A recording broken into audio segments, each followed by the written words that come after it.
Europe 1, bonjour, Raphaël Duchemin.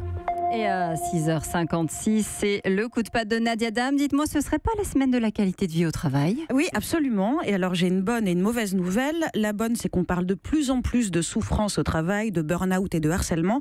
La mauvaise, c'est que plutôt que d'initier Lise Lucet au Krav Maga et de la lâcher dans les sièges sociaux du CAC 40, on a préféré leur envoyer des coachs en bonheur en entreprise.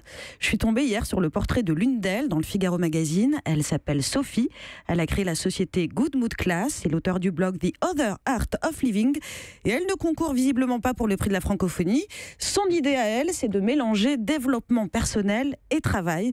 Alors les adeptes du développement personnel, ce sont ces gens qui luttent contre la dépression en écrivant des haïkus et en taillant des bonsaïs, probablement parce qu'une branche de bonsaï c'est pas assez haut pour se pendre avec. Il faut aussi compter avec les Chief Happiness Officers, responsables du bonheur en entreprise, dont l'objectif est d'améliorer le cadre de vie des salariés. Et alors ça passe par différentes techniques et astuces.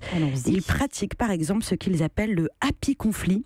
Ça consiste à transformer une altercation avec un collègue en moment de joie. Et vous verrez qu'un jour, on va nous inventer le youpi divorce ou le funny mort d'un proche. Il est aussi recommandé de faire venir nos enfants sur nos lieux de travail, car je cite, c'est le meilleur moyen d'apporter une ambiance toute particulière dans vos locaux. Alors moi, la dernière fois que j'ai amené ma fille au boulot, elle a vomi dans le bac à quête de la photocopieuse et elle a dit à mon chef qu'il puait de la gueule. Alors figurez-vous que les Chief Happiness Officers préconisent même de remplacer nos fauteuils de bureau par des ballons de fitness pour affermir nos zones pelviennes tout en travaillant. C'est sûr que rééduquer nos périnées dans l'open space, ça crée des liens.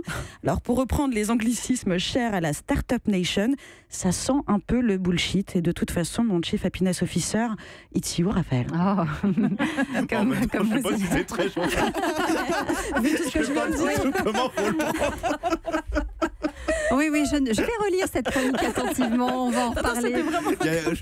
Mais c'est entre parenthèses, c'est la semaine de la qualité de vie au travail, Nadia. Vous êtes en sursis, 6h58 sur Europe 1. Europe 1.